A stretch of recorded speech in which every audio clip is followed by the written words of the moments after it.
بسم اللہ الرحمن الرحیم۔ بیچ میں کھڑے ہو کر اپنے دونوں ہاتھوں کو ایسا کر لیتا تو وہ چاروں دیواروں تک وہ ہاتھ پہنچ جاتے، اور کوئی اپنا ہاتھ ادھر کر لیتا تو وہ چھت تک پہنچ جاتا۔ اس میں ہماری زندگی گزر گئی۔ ہم نے مدینے میں ایسے زندگی گزار لی 10 سال کہ 9 بیویوں کے مکان تھے اور سب کے مکانوں کی حالت یہ تھی۔ اس کے پیچھے اپنا وقت برباد نہیں کیا ہے۔ ہماری زندگی کا اکثر اوقات جو برباد ہو رہے ہیں انہی ضرورتوں کے پیچھے۔ بے شک یہ ضرورتیں ہیں، اس کا انکار نہیں ہے کہ یہ ضرورت نہیں ہے، یہ ضرورت ہے۔ کھانا ہماری ضرورت ہے، پینا ہماری ضرورت ہے، اور کپڑا ہماری ضرورت ہے، بچوں کی شادی ہماری ضرورت ہے، بیوی بچے کی دیکھ بھال ہماری ضرورت ہے۔ لیکن یہ ضرورتوں کے پورا کرنے کے راستے بتایا جاتا ہے کہ نبی صلی اللہ علیہ وسلم کہ یہ نہیں کہ زندگی کے 55 سے لے کر 55 تک انہی ضرورتوں کے پیچھے بھاگا جائے اور انہی ضرورتوں کو پورا کرنے کے لیے بھاگا جائے اور اس میں عیاشیوں کے ساتھ میں اپنی ضرورتیں پوری کی جائے۔ اس کو رسول اکرم صلی اللہ علیہ وسلم نے پسند نہیں فرمایا، بلکہ اپنے دسترخوان پر ایک دفعہ میں 2 سالنوں کو جمع کرنا بھی پسند نہیں فرمایا، اور اپنے صحابہ کو بھی یہ سکھایا ہے، اپنے صحابہ کو بھی یہ سکھایا ہے کہ عمر امیر المومنین ہے اور کیسر و کسرا کے دربار سے وہاں کے خزانے آ رہے ہیں اللہ کے نبی صلی اللہ علیہ وسلم کی بشارتوں کے مطابق، اور سارے صحابہ کے گھروں میں سونے کے انبار پڑے ہوئے ہیں، اور خود حضرت عمر امیر المومنین ہیں، اور ان کو اپنے بیٹے کے گھر پر ایک دسترخوان پر دودھ اور شہد ملا ہوا یہ ملتا ہے تو اپنے پیالے کو اپنے منہ سے دور کر کے کہتے ہیں بیٹا میں یہ سالن نہیں کھا سکتا۔ رسول اکرم صلی اللہ علیہ وسلم نے کبھی اپنی زندگی میں 2 سالن کو ایک دسترخوان پر جمع نہیں کیا۔ عمر جمع کر لے گا تو عمر اللہ کے نبی کے راستے سے ہٹ جائے گا، تو عمر میں یہ طاقت نہیں ہے۔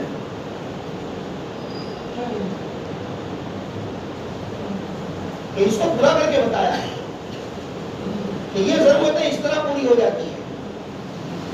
سب سے بڑی ضرورت جس کے لیے 55 سے لے کر 55 تک بھاگا جائے، جس کے لیے انتھک محنتیں کی جائے، جس کے لیے اپنا سارا جان مان لگا دیا جائے، جس کے لیے اپنے جذباتوں کو قربان کر دیا جائے، جس کے لیے ساری دنیا داؤ پر لگانی پڑے تو دنیا داؤ پر لگا دینی چاہیے، وہ ہے ہماری دینی ضرورت کہ یہ ہماری پوری ہو جاوے۔ اللہ کے پاس پہنچنے سے پہلے ہم اللہ کو پہچان لیں کہ یہ ہے ہماری سب سے بڑی ضرورت، کہ اللہ کے پاس پہنچنے سے پہلے ہم اللہ کو پہچان لیں، تاکہ قبر میں جانے کے بعد حسرت اور افسوس کے جوابات نہ ہو، بلکہ ہمارے جوابات ربی اللہ کے ہوں۔ جب ہم سے پوچھا جائے کہ من ربو کا تمہارا رب کون ہے، تو ہمارے جوابات فٹ سے ہماری زبانوں سے نکلے کہ ہم اللہ کے رب ہونے پر اقرار کرتے ہیں اور اسی پر اپنی زندگی گزار کر آئے ہیں، اسی پر اپنی زندگی میں ہم نے اپنے دن گزارے ہیں اور اسی پر مر کے آئے ہیں، اسی کے لیے ہم جیے ہیں، اسی پر ہم مرے ہیں۔ ہمارا سارا سب کچھ دنیا کا جو کچھ ہے وہ ہمارے اللہ کا تھا، اللہ کا ہے اور اللہ ہی کا رہے گا۔ یہ ہماری ضرورت ہے کہ ہمارے جسموں پر سب سے پہلا حق اللہ کا ہے، ہمارے مالوں پر سب سے پہلا حق اللہ کا ہے، ہماری ہر چیز پر سب سے پہلا حق اللہ کا ہے، اور یہ باتیں ہماری سمجھ میں نہیں آتی۔ میں آپ کو مثال دوں کہ صاحب ایک انسان نے لاکھوں روپے کی گاڑی خریدی، اوڈی خریدی، اوڈی یا اس سے بھی زیادہ رولز رائس خریدی، یا اس سے آگے کی کروڑوں روپے کی گاڑی خریدی۔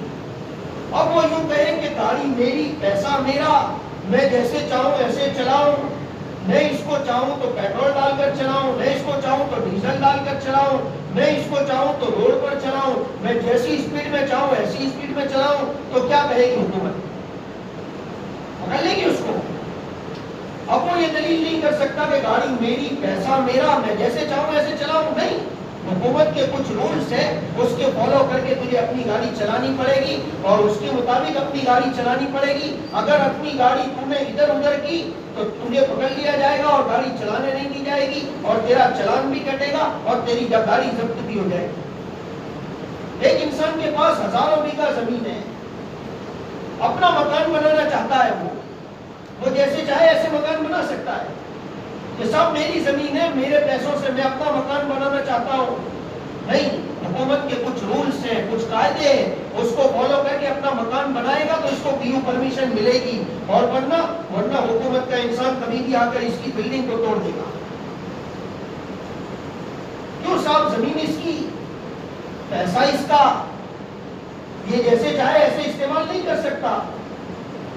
یہ باتیں ہماری سمجھ میں آتی ہے, لیکن یہ بات ہماری سمجھ میں نہیں آتی کہ مال میرا, جان میری, جذبات میرے, لیکن اس پر حکومت اللہ کی. کہ میرا مال وہاں لگے گا جہاں میرا اللہ چاہے گا, اور میری جان وہاں استعمال ہوگی جہاں میرا اللہ چاہے گا, اور میرے جذبات اس جگہ خرچ ہوں گے جہاں میرا اللہ چاہے گا. اس کے علاوہ میرے جذبات, میرے مال, میرا جان یہ خرچ نہیں ہو سکتا. حکومت اللہ کی ہے میرے جان پر, حکومت اللہ کی ہے میرے مال پر, اور حکومت اللہ کی ہے میرے جذبات پر. یہ باتیں سمجھ میں نہیں آتی. حالانکہ موٹی سی بات ہے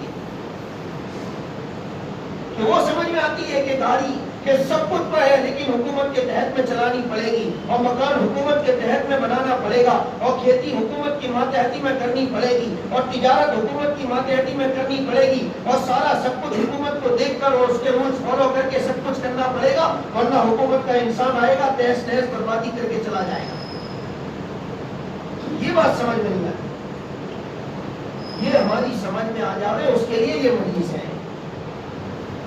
اس کو ہمارے دل تسلیم کر لے ہوئے اس کے لیے ہماری یہ مجلس ہے. یہ مجلسیں کہہ لینے, سن لینے اور اپنے جھپے جھٹک کر گھر چلے جانے کے لیے نہیں ہے. وہ تو ہو ہی رہا ہے برسوں سے, اور ہم برسوں سے کر ہی رہے ہیں وہ تو. لیکن یہ ہمارے دلوں میں اس کا یہ گھر کر جاوے کہ میری جان پر میرا پہلا حق میرے اللہ کا, میرے مال پر پہلا حق میرے اللہ کا, میرے جذبات پر پہلا حق میرے اللہ کا. رسول اکرم صلی اللہ علیہ وسلم نے پہلے دن سے صحابہ کو یہ بات سکھائی تھی کہ تم اور تمہارا مال اور تمہارے جذبات اور تمہاری زندگی کا ایک ایک لمحہ اور تمہاری زندگی کا ایک ایک سیکنڈ تمہیں امانت کے طور پر دیا گیا ہے, اور یہ امانت اللہ کی ہے, اور اللہ تبارک و تعالیٰ اس امانت کا تم سے سوال کرے گا آخرت کے میدان میں. پہلے دن سے یہ بات گھر کر گئی تھی, اور پہلے دن سے یہ بات سکھائی تھی. پہلے دن سے. اس لیے صحابہ مال کماتے تھے, ایسا نہیں ہے کہ ان کے بازار نہیں لگتے تھے. کتابوں میں آتا ہے کہ صبح کی نماز میں جب اللہ کے نبی کے پیچھے نماز پڑھنے آتے تھے تو اپنی دکانوں کی چابیاں اپنی جیبوں میں لے کر آتے تھے صحابہ, اور صبح کی نماز کے بعد سے ان کے بازار کھل جاتے تھے. بازار نہیں ہوتے تھے ایسا نہیں ہے, کماتے نہیں تھے ایسا نہیں ہے. دنیا میں کوئی آج مال کا لال بھی نہیں ہوگا. وہ جو دنیا میں بڑے بڑے دعوے کرنے والے ہیں, جو بڑے بڑے مالدار ہیں نا, جو بڑے بڑے دعوے کرنے والے ہیں, ہمارے پاس اتنا کوئی مالدار نہیں ہوگا جتنا عبد الرحمن ابن عوف اور عثمان غنی رضی اللہ عنہ تھے. اس زمانے کے ملینر اور بلینر تھے یہ, اس زمانے کے, جن کی تجارت کے پہلے اونٹ مدینے میں پہنچ جاتے تھے اور آخری اونٹ بصرہ اور بغداد میں ہوتے تھے, جن کے اونٹوں کے قافلے تجارت کے ایسے ہوتے تھے. لیکن ان کے گھروں کے حال اللہ کے نبی صلی اللہ علیہ وسلم نے ایک مرتبہ ایک غریب صحابی جن کی کوئی تجارت نہیں اور جن کے پاس میں کچھ نہیں, نئے مسلمان ہو کر آئے, اللہ کے نبی صلی اللہ علیہ وسلم نے ان کی تعلیف قلوب کے لیے حضرت عثمان غنی رضی اللہ عنہ کے پاس میں بھیجا کہ جاؤ ان کو عثمان کے پاس میں لے جاؤ اور عثمان سے کہو کہ ان کی کچھ مالی ضرورت پوری کر. یہ جب حضرت عثمان غنی رضی اللہ عنہ کے مکان پر پہنچے تو ان کو مکان کے اندر سے عثمان غنی رضی اللہ عنہ کی آواز آئی, اور وہ آواز سے انہوں نے پہچانا کہ بات یہ چل رہی ہے اندر میں کہ جو گھی کا دیا جلتا ہے اور تیل کا دیا جلتا ہے, اس زمانے میں لائٹیں نہیں تھی اور دیے جلا کر اپنی زندگی کے گزارن چلایا کرتے تھے, تو وہ دیا جلانے میں کچھ تیل زیادہ استعمال ہو گیا تھا ان کی بیوی سے. اس پر حضرت عثمان غنی رضی اللہ عنہ ڈانٹ رہے تھے اپنی بیوی کو.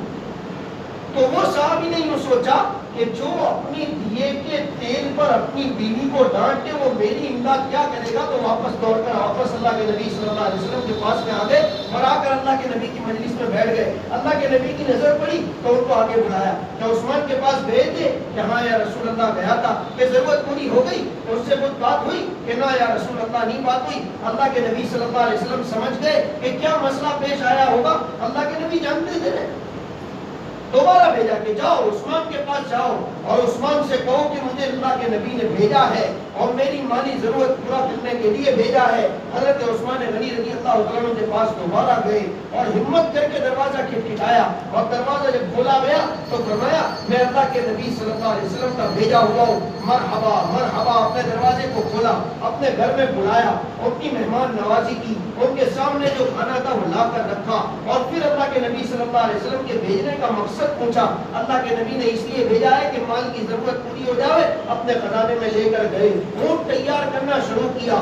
بتاؤ کتنی ضرورت ہے کھجوروں کی, بتاؤ کتنی ضرورت ہے پنیر کی, بتاؤ کتنی ضرورت ہے گھی کی, بتاؤ کتنی ضرورت ہے اس کی اس کی. تو وہ سارا مال اونٹوں پر لگوا دیا اور پھر اونٹوں کو باہر نکالا کہ لو لے جاؤ, مالی ضرورت پوری کر. وہ صحابی اچنبے میں رہ گئے کہ جو انسان اپنے گھی کے دیے پر اپنی بیوی کو ڈانٹ رہا ہو اس کی یہ سخاوت کا عالم. تو انہوں نے حضرت عثمان غنی رضی اللہ عنہ سے پوچھ لیا. صحابہ جو تھے نا دل کے ساتھ کہ میں جب پہلی مرتبہ آیا تو میں نے آپ کی آواز سنی اور اس میں آپ اپنی بیوی کو ڈانٹ رہے تھے اور وہ گھی کے جو دیا ہوتا ہے اس کے تیل زیادہ استعمال کرنے پر حضرت عثمان غنی رضی اللہ عنہ کی آنکھوں میں آنسو آ گئے.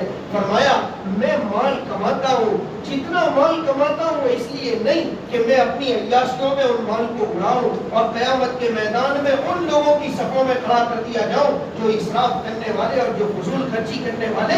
میرا جتنا مال کمایا ہوا ہے وہ سب اللہ اور اس کے رسول کے حکم پر تیار ہے. اللہ اس کے رسول کا ایک حکم آ جائے میرا سارا مال تیار. میری تو کمائی کا مقصد یہ تاکہ میں اللہ کو خوش کر سکوں, اللہ کے رسول کو خوش کر سکوں.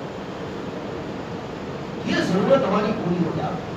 ہم اپنی تجارتوں میں یہ باتیں سمجھ کر چلنے والے بن جائیں, ہم اپنے مالوں میں یہ باتیں سمجھ کر چلنے والے بن جائیں, اپنی جانوں کے اعتبار سے ہم یہ باتوں کو یقین کر کے اپنی جانوں کو قربان کرنے والے بن جائیں. اس کے لیے ہماری یہ محفل ہے اور اس کے لیے ہماری یہ مجلس ہے. ورنہ میرے محترم بزرگ عزیز دوستو مجلس سے چلتی رہے گی اور ہماری زندگی چون کے تم چلتی رہے گی. مجلسوں سے کوئی مقصد پورا نہیں ہوگا, ضرورت پوری نہیں ہوگی کہ سب اجر مل جائے گا. کہ جتنی دیر دین کی بات کہی سنی اس کا اجر اللہ کے یہاں لکھا جائے گا, لیکن ضرورت پوری نہیں ہوگی. ضرورت پوری نہیں ہوگی. بہت باریکی والی بات کر رہا ہوں, بہت باریکی والی, کہ اجر مل جائے گا لیکن ضرورت پوری نہیں ہوگی. اور ہم یہاں ضرورت پوری کرنے کے لیے آئے ہیں کہ ہماری زندگی اللہ اور اس کے رسول کی طرز پر آ جائے. اور یہ اللہ اور اس کے رسول کی طرز پر لانے کے لیے صحابہ والی قربانیاں ضروری ہے. کم سے کم صحابہ والے جذبات تو ضروری ہے. اس کے بغیر کوئی چارہ کار نہیں ہے کہ جب تک دل اس پر راضی نہ ہو جائے کہ میری جان میرا مال اللہ کی راہ میں, اپنے آپ کو اپنے گھروں میں مرنے پر انسان راضی نہ ہو بلکہ اس بات پر راضی ہو کہ میری جان خدا کے راہ میں نکلے. یہ جذبات تو ہر مسلمان کے ہوں کہ میں اللہ کے دین کا کام لے کر نکلوں اور خدا میری جان اپنے آپ میں سپرد کر لے. یہ جذبات کے ساتھ میں تو ہر مسلمان اللہ کی زمین پر چل رہا ہو.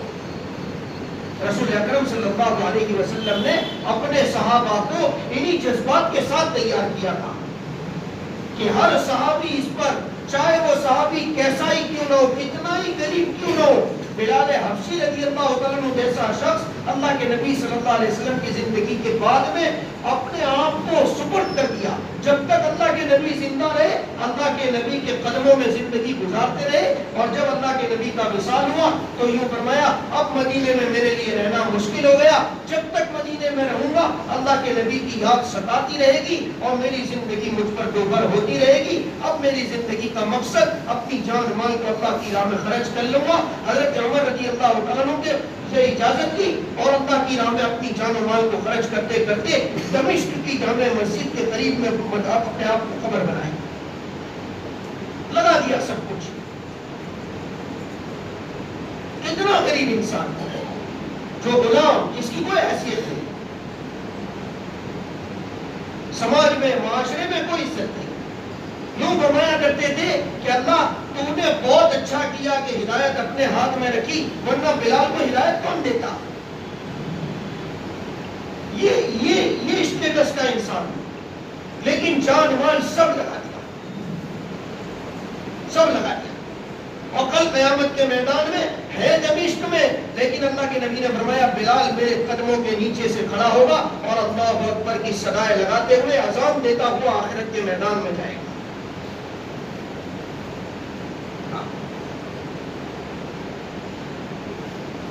ہمارے یہاں میرے محترم بزرگ عزیز دوستو، ہمارے مذہب اسلام میں اور ہماری شریعت میں، ہمارے دین میں ہمارا سب سے بڑا اسٹیٹس یہ ہے کہ انسان اپنے آپ کو کتنا اللہ کے قدموں میں ڈالتا ہے. اس لیے ہمارا اسٹیٹس ہے، یہ ہمارا سب سے بڑا تمغہ امتیاز ہے کہ جو جس برادری کا ہو اور جس خاندان کا ہو اور جس قبیلے کا ہو اور اس کی چاہے سماج میں جو کچھ بھی ہو، کتنا اللہ کو اپنے آپ کو سپرد کرتا ہے کہ کون کتنا اللہ کے قدموں میں اپنی جان و مال کے نذرانے کو پیش کرتا ہے. اللہ کے یہاں اس کی اتنی قدر، وَكَانَ اللَّهُ شَاكِرًا عَلِيمًا. اللہ قدردان ہے.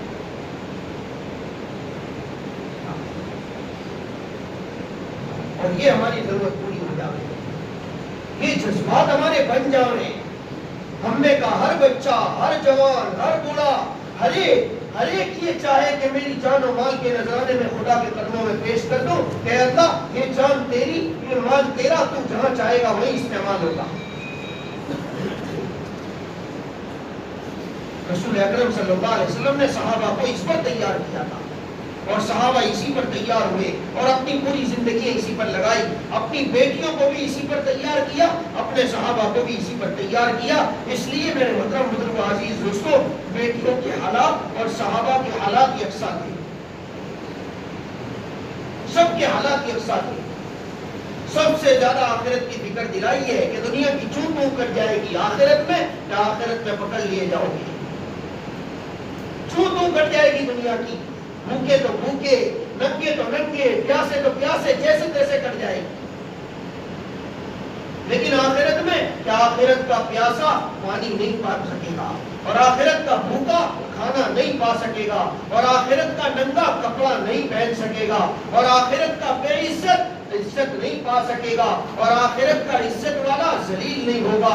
آخرت سمجھا کر دلوں میں راسخ کر دیا تھا کہ یہ دنیا گزرگاہ ہے. یہاں تک کہ اللہ کے نبی صلی اللہ علیہ وسلم یوں فرما کر اس دنیا سے رخصت ہوئے کہ اس دنیا میں ایسے رہو جیسے کوئی مسافر رہتا ہے.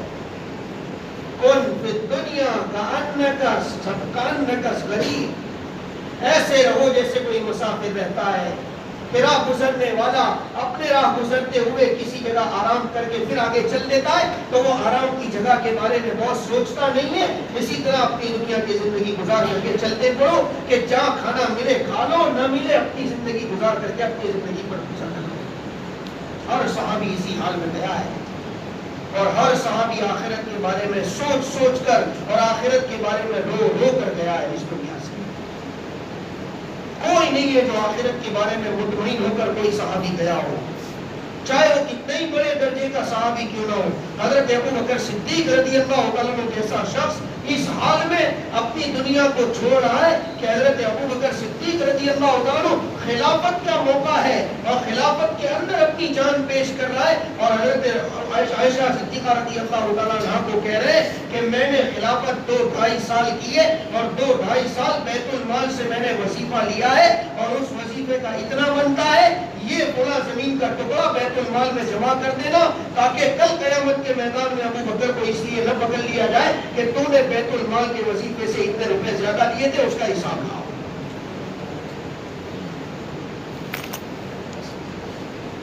حضرت عمر رضی اللہ عنہ جیسی شخصیت جن کو نبی پاک صلی اللہ علیہ وسلم یہ فرمائے لو کان بعدی نبی لکان عمر، کہ میرے بعد اگر کوئی نبی ہوتا تو عمر ہوتا، جس کے متعلق حضرت رسول کریم صلی اللہ علیہ وسلم نے فرمائے کہ عمر میں نے جنت میں ایک موتی کا محل دیکھا جو ہاشمی نوجوان کے لیے تھا، میں یہ سمجھا کہ وہ محل میرا ہے، لیکن جب میں اندر داخل ہونے لگا تو مجھے بتایا گیا کہ وہ عمر کا ہے، اور عمر تیری غیرت مجھے یاد آئی اور اس میں داخل نہیں ہوا۔ ایسی شخصیت جس کو اللہ کے نبی صلی اللہ علیہ وسلم نے بہت زبردست اپنا بشارتیں سنائی ہو۔ حضرت علی رضی اللہ عنہ فرماتے ہیں کہ حضرت عمر کو دفن کیا جا رہا تھا، حضرت عبداللہ ابن عباس فرماتے ہیں میرے کندھے پر کسی نے ہاتھ رکھا اور میں نے پلٹ کر دیکھا تو حضرت علی رضی اللہ عنہ کو رو رہے تھے، اور روتے ہوئے یوں کہہ رہے تھے کہ اس جگہ کا عمر سے زیادہ حقدار کوئی نہیں ہے۔ میں نے ہزاروں مرتبہ اللہ کے نبی کی زبان سے سنا خرجنی و ابا بکر و عمر، کہ میں اور ابو بکر اور عمر باہر نکلے، میں اور ابو بکر اور عمر داخل ہوئے۔ ہزاروں مرتبہ میں نے اللہ کے نبی صلی اللہ علیہ وسلم سے یہ سنا ہے کہ ہمیشہ اللہ کے نبی ابو بکر اور عمر کو اپنے ساتھ میں لیتے تھے۔ تب سے میں سمجھ گیا تھا کہ اس جگہ کا سب سے زیادہ حقدار عمر ہے۔ وہ اپنے انتقال کے موقع پر حضرت عبداللہ ابن عمر رضی اللہ عنہ کو زانوں پر سر ہے، اور حضرت عبداللہ ابن عمر رضی اللہ عنہ دیکھ چکے ہیں کہ جہاں پر خنجر مارا گیا ہے 7 جگہ پر خنجر لگا تھا، 7 جگہ پر۔ نماز کے موقع پر وہ ابو لولو خبیث نے 7 خنجر مارے، 7 وار کیے۔ حضرت عمر رضی اللہ عنہ کو ہر جگہ سے خون ریس رہا ہے اور خون رکنے کا نام نہیں لے رہا، یہاں تک کہ بدن کا خون نکلتے نکلتے کبھی کبھی کشی تاری ہو رہی ہے، کبھی افاقہ ہو رہا ہے، کبھی کشی تاری ہو رہی ہے، کبھی افاقہ ہو رہا ہے۔ دودھ پلایا گیا تو دودھ زخموں سے باہر آ گیا۔ حضرت عمر رضی اللہ عنہ سمجھ گئے، فرمایا بلاوا آ گیا، بلاوا آ گیا۔ حضرت عبداللہ ابن عمر جو بیٹے ہیں اور بڑے فرما بردار بیٹے ہیں، زانوں پر سر رکھا ہوا ہے، اپنے بیٹے کو کہہ رہے عمر کا سر نیچے کر دے، سر نیچے کر دے، اور میری ایک بات سن، میری ایک بات سن، عائشہ امی جان سے جا کر کہنا کہ عمر نبی کے بازو میں دفن ہونا چاہتا ہے۔ امیر المومنین مت کہنا، خلیفۃ المسلمین مت کہنا، اپنے امیر نہیں ہوں، اپنے خلیفہ نہیں ہوں، یوں کہنا عمر ابن الخطاب اللہ اپنے نبی کے بازو میں دفن ہونا چاہتا ہے۔ اگر اجازت دے تو وہاں دفن کرنا، ورنہ عام مومنین کے قبرستان میں دفن کر دینا۔ حضرت عبداللہ ابن عمر رضی اللہ عنہ دوڑے دوڑے گئے، حضرت عائشہ صدیقہ رضی اللہ تعالیٰ عنہا کو خبر دی، حضرت عائشہ رو رہی تھی۔ حضرت عمر کا جب یہ بات سنی تو اور زیادہ رونے لگی، اور روتے روتے کہا عمر کو مرحبا کہو، یہ جگہ میں نے اپنے لیے رکھی تھی، لیکن عمر سے زیادہ میں اپنے آپ کو مستحق نہیں سمجھتی اس سے۔ تو میں نے سوچا تھا کہ اپنے باپ اور اپنے شوہر کے فرقے میں دفن ہو جاؤں گی، لیکن میں ابو عمر سے زیادہ مستحق اپنے آپ کو نہیں سمجھتی۔ جب عبداللہ ابن عمر رضی اللہ عنہ واپس آئے، اور جب حضرت عمر رضی اللہ عنہ کو پتا چلا کہ عبداللہ ابن عمر جواب لے کر آئے، تو اپنے آپ کو بٹھانے کو کہا کہ مجھے بٹھا دو۔ ام المومنین کا جواب آیا ہے، یہ شان عمر کی نہیں ہے کہ ام المومنین کا جواب لیتے لیتے سنیں۔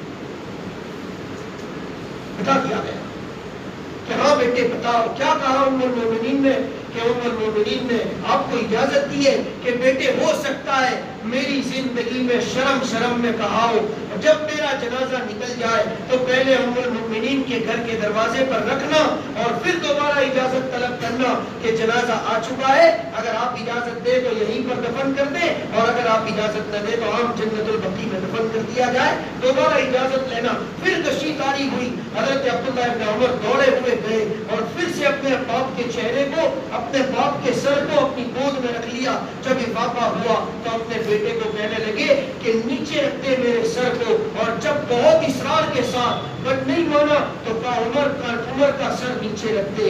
اب اللہ کے پاس میں ملاقات کا وقت آ گیا، میرے اللہ سے مجھے کس حال میں ملنا ہے میں خوب اچھی طرح جانتا ہوں۔ جب سر نیچے رکھا گیا تو اپنے چہرے کو مٹی کے اندر ایسے لگا رہے اور لگا کر کے کہہ رہے وَيْلٌ لَكَ يَا عُمَرْ وَيْلٌ لَكَ يَا عُمَرْ إِن لَّمْ يَغْفِرْ لَكَ رَبُّكَ، اے عمر تیری ہلاکت ہو اگر تیرا رب تجھے معاف نہ کرے۔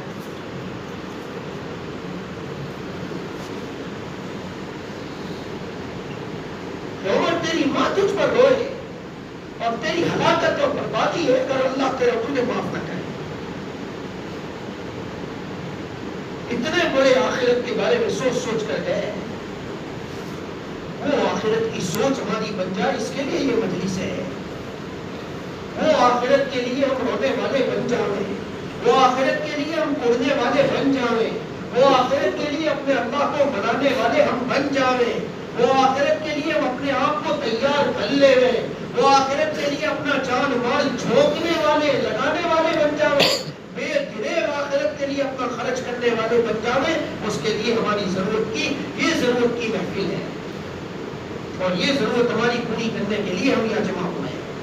میرے محترم بزرگ عزیز دوستوں، زندگی کوئی کھیل کا نام نہیں ہے. کہ زندگی کوئی کھیل کا نام نہیں ہے کہ آئے کمائے کھایا پیا اور مرمرا کے مٹی ہو گئے. یہ زندگی کوئی کھیل کا نام نہیں ہے. زندگی ایک امانت ہے، اللہ کی طرف سے ملی ہے، اور اس امانت پر اللہ تبارک و تعالیٰ کی پوچھ ہوگی. قرآن کریم کے الفاظ آپ اندازہ نہیں لگا سکتے. قرآن پاک میں اللہ تبارک و تعالیٰ نے جو آخرت کے بارے میں ڈرایا اور دھمکایا ہے اور جو وعیدیں بیان کی ہے، ان السمع والبصر والفؤاد کل اولئک کان عنہ مسئولا، کہ تیرے کانوں سے اور تیری آنکھوں سے اور تیرے دل سے پوچھا جائے گا کہ تو نے اپنی زندگی میں کیا سنا، کیا دیکھا اور کیا خیال اور کیا اپنی زندگی میں کیا پا کر آیا اور کیا کھو کر آیا. آخرت بڑی چیز ہے. وہ آخرت کی فکریں آ جاوے، موت کے بعد میں سوچنے والا بن جاوے. مسلمان اس دنیا میں جینے کے لیے نہیں، مرنے کے لیے آیا ہے. جینے کے لیے کوئی مسلمان اس دنیا میں نہیں آیا. اسے تو پہلے دن یہ سبق دیا گیا تھا، پہلے ہی دن اسے بتا دیا گیا تھا. اس کا جب کلمہ شروع ہوا تھا تو اس کلمے کے اندر اسے یہ بتایا گیا تھا کہ آمنت باللہ وملائکتہ وکتبہ ورسلہ والیوم الآخر، کہ تو آخرت کے دن کے لیے ہے، تو دنیا کے لیے نہیں ہے. تو اس دنیا میں جینے کے لیے نہیں ہے، تو مرنے کے لیے آیا ہے. اس لیے ہمارے علماء یہ فرماتے ہیں کہ جو اس دنیا میں پیدا ہوا، سیدھا سیدھا اس کا مقصد یہ ہے کہ یہ ایک دن مرے گا. جو پیدا ہوا اور جو خوشخبری سنا ہے اپنے بچے کے پیدا ہونے کی، وہ ایک دن اپنے بچے کی خبر سنے گا کہ وہ مر گیا. سیدھا سیدھا مطلب ہے. اور مسلمان موت سے گھبرایا بھی نہیں کرتا. موت سے وہ گھبرائے جس کو موت کا یقین نہ ہو. ہم آخرت کے لیے ہی ہیں اور آخرت کے لیے ہی جی رہے ہیں. ہمیں ہمارے نبی نے یہی تعلیم دی ہے اور ہمیں قرآن نے یہی سکھایا ہے، اور ہمیں ہمارے رسول پاک صلی اللہ علیہ وسلم سے یہی ملا ہے. یہی ملا ہے. سارے صحابہ کو اسی بات پر کھڑا کیا تھا رسول اکرم صلی اللہ علیہ وسلم نے. اس لیے ہم اپنی جانوں کو، اپنے مالوں کو اپنا نہ سمجھیں. یہ اللہ کا ہے اور اللہ تبارک و تعالیٰ نے امانت کے طور پر دیا ہے، اور اس امانت کا اللہ تبارک و تعالیٰ حساب لے گا. اس لیے رسول اکرم صلی اللہ علیہ وسلم اپنے صحابہ سے فرمایا کرتے تھے، لا تزال قدم عبد حتى يسأل عن اربع عن عمره فيما افنى، کہ قیامت کے میدان میں کسی شخص کے قدم اپنی جگہ سے ایک بال کے برابر نہ آگے ہوں گے نہ پیچھے ہٹ سکیں گے جب تک کہ اللہ اس سے 4 سوال نہ کر لے. ان سوالوں میں سب سے پہلا سوال اللہ کا یہ ہوگا، عن عمره فيما افنى، ہم نے تمہیں زندگی دی تھی، اس زندگی کا کیا کر کے آئے، کہاں ختم کی اپنی زندگی. لیکھا جوکھا لاؤ. جوانی تمہاری کہاں ختم ہوئی، نوجوانی تمہاری کہاں ختم ہوئی. جوانی کی طاقتوں کو کن چیزوں میں استعمال کیا، اللہ کے دین پر کتنا لگایا، اپنی ضرورتوں پر کتنا لگایا، اللہ کی مخلوق پر کتنا خرچ کیا، اللہ تبارک و تعالیٰ کی چاہت میں کتنا لگا اور اللہ کی منشا کے خلاف میں کتنا لگا، اللہ کے گناہ والے کاموں میں کتنا لگا کر آئے اور اللہ کی طاعت والے اطاعت اور فرما برداری کے اندر کتنا لگا کر آئے. انمری فیما افنا، ہمیں حساب تو تمہاری زندگی کا ایک ایک دن ہمارے پاس میں لکھا ہوا ہے اور تمہاری زندگی کا کوئی لمحہ ہمارے رجسٹر سے غائب نہیں ہے. ہر سیکنڈ تمہاری زندگی کا ہمارے پاس میں میموری اور ریکارڈ کے طور پر لکھا ہوا ہے. اور اللہ تبارک و تعالیٰ قیامت کے میدان میں ہر ایک کو اس کی زندگی کا کچا چٹھا دے دے گا اور پھر انسانوں سے پوچھے گا، اقرا کتابک کفی بنفسک اليوم علیک حسیبا، اپنی اعمال نامے خود پڑھو اور اپنے فیصلے کرو کہ تمہیں کہاں جانا چاہیے.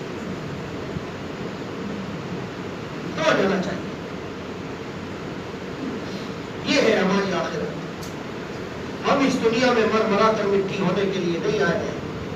ہم اس دنیا میں ایک مشن کے تحت میں بھیجے گئے ہیں. ہمارا مشن اللہ کے کلمے کو اس دنیا میں خود بلند کرنا، اس پر اپنی جان لگانا، اس پر اپنا مال لگانا. دنیا میں قیامت تک آنے والی انسانیت کیسے جہنم کے تہانے سے نکل کر جنت والے راستے پر بڑھ جاوے. یہ سسکتی ہوئی اور دم توڑتی ہوئی انسانیت جو جہنم کی کگار پر کھڑی ہے اور جو اپنے آپ کو بربادی اور ہلاکت کے اندر ڈالنے کے لیے تیار ہے، اس کو ان کے گریبان پکڑ پکڑ کر ان کو جنت والا راستہ دکھانا. اس لیے اس امت کو اللہ تبارک و تعالیٰ نے چنا تھا، پسند کیا تھا، اور پھر اللہ تبارک و تعالیٰ نے امانت زندگی دے کر اللہ تبارک و تعالیٰ نے انہیں یہاں مبعوث کیا ہے. ہم اس لیے آئے ہوئے ہیں کہ ہم خود جنت والے راستے پر پڑ جائیں اور ہمارے ساتھ میں قیامت تک آنے والی انسانیت جنت والے راستے پر آ جاوے. ہم اس لیے اس دنیا میں آئے. یہ ہمارا دنیا میں آنے کا مقصد ہے، اور یہ مقصد ہماری زندگی میں پورا ہو جائے، اس کے لیے ہماری یہ مجلس ہے. ہم اوروں کے جیسی زندگی گزارنے کے لیے نہیں آئے.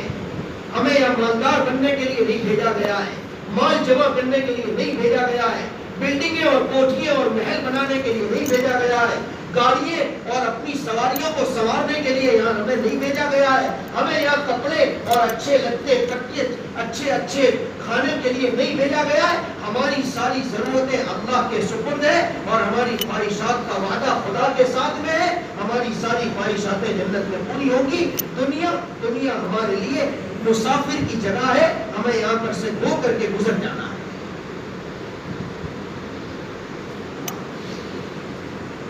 ایک مشن کے تحت میں بھیجا گیا.